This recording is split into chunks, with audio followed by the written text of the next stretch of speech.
Imagine this. You're living thousands of years ago, part of a small tribe nestled deep within a vast, untamed wilderness. Your entire world, your survival, hinges on one precious element: fire. It's your warmth against the biting cold, your shield against the terrors of the night. The magic that transforms raw meat into a life-sustaining meal in the heart of your community. Every night, your people gather around its dancing flames, sharing stories, forging bonds, and finding comfort in its glow. This fire is never allowed to die. A special keeper is tasked with its care, feeding it logs day and night, ensuring its eternal flame. It's more than just a tool. It's a sacred member of the tribe. Now, imagine the unthinkable happens. One stormy night, a torrential downpour, unlike any you've ever seen, descends upon your camp. The wind howls like a hungry wolf, tearing at your simple shelters. Rain falls in solid sheets, a relentless assault from the heavens. The firekeeper, exhausted and soaked, fights a losing battle. Despite every effort, the sacred flame sputters, hisses, and with a final heartbreaking gasp, is extinguished. Darkness and a chilling silence fall upon the camp, broken only by the drumming of the rain. The heart of your tribe has stopped beating. Panic begins to set in. The familiar, comforting crackle is gone, replaced by an unnerving quiet. The darkness feels absolute, pressing in from all sides. The sounds of the forest, once a familiar backdrop, now sound menacing. Every rustle of leaves could be a predator, every snap of a twig a threat. Without the fire's protective circle of light, you are exposed, vulnerable. The elders try to calm the younger members, their voices strained. But fear is a cold, creeping thing, and without the warmth of the fire, it seeps into everyone's bones. This isn't just an inconvenience, it's a catastrophe. As dawn breaks, the true scale of the disaster becomes clear. The storm has passed, but the world feels gray and lifeless. The first challenge is food. The hunters had a successful hunt the day before, but the raw meat is now useless. It's tough, unappetizing, and worse, potentially dangerous to eat uncooked. Some try to stomach it, but it's a grim, joyless task. The familiar, savory aroma of roasting meat is replaced by the smell of damp earth and decay. Hunger gnaws at everyone's belly, a constant, dull ache that saps their strength and spirit. There are no shared meals, no communal gathering. People eat alone, huddled in their damp shelters, the social fabric of the tribe already starting to fray. Beyond hunger, the cold is a relentless enemy. Even with the sun, the air is damp and chilly. Without the fire to dry their animal skin clothes and bedding, a permanent dampness clings to everything. At night, it's a struggle for survival. The tribe huddles together for shared body heat, but it's a poor substitute for the radiant warmth of a proper fire. The children cry, their small bodies shivering uncontrollably. The elderly, with their fragile health, are at the greatest risk. The lack of warmth isn't just uncomfortable, it's a direct threat to their lives, inviting sickness and despair into the camp. The psychological toll is perhaps the most devastating. The fire was the center of their social world. It was where decisions were made, stories were told, and traditions were passed down. It was where young couples courted, and where the community mourned its losses. Without it, the camp is silent and disconnected. People retreat into themselves, isolated by the loss of their central gathering point. The vibrant community spirit begins to fade, replaced by suspicion and anxiety.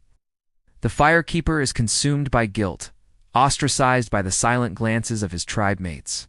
The very identity of the tribe, so intertwined with the sacred flame, feels like it's dissolving into the cold, damp air. Tools and safety are also compromised. The fire was essential for crafting. It hardened the tips of wooden spears, making them effective hunting weapons. It was used to shape and hollow out wood for bowls and other utensils. Without it, their tools are brittle and ineffective. The hunter's spears break easily, making the already difficult task of finding food even harder. Defending the camp becomes a far more dangerous proposition. The night, once held at bay by a ring of fire, now belongs to the predators.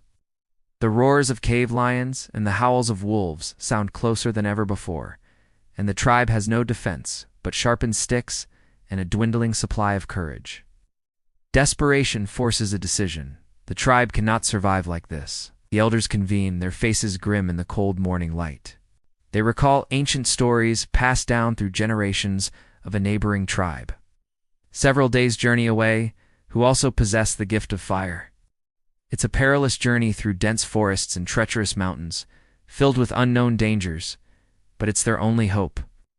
Two of the strongest and bravest hunters are chosen for the quest, are given the last of the edible dried provisions. Their mission is not just to bring back an ember, but to bring back the tribe's life, its warmth, its soul.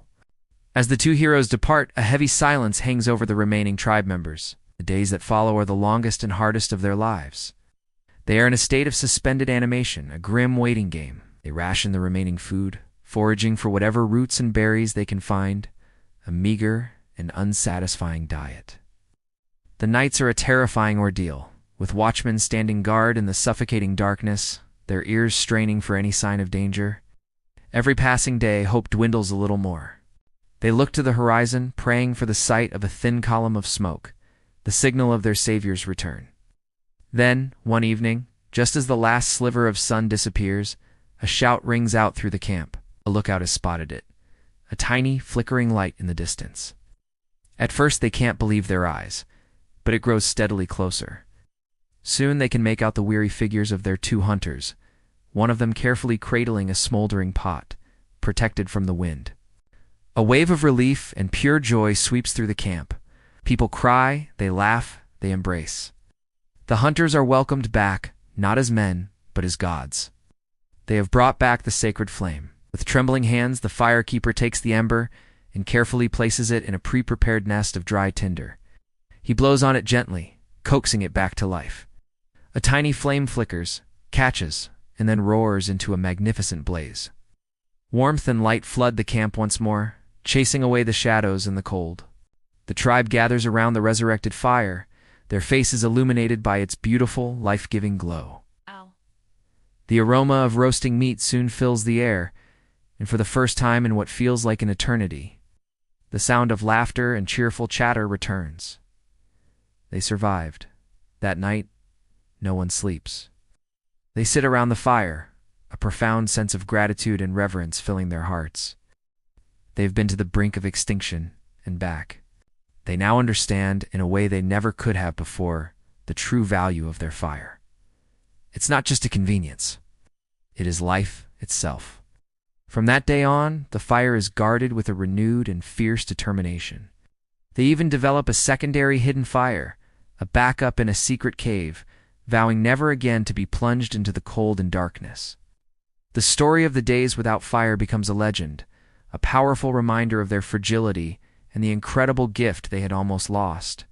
A cautionary tale and a story of hope passed down for all generations to come. Thank you for watching. See you next time.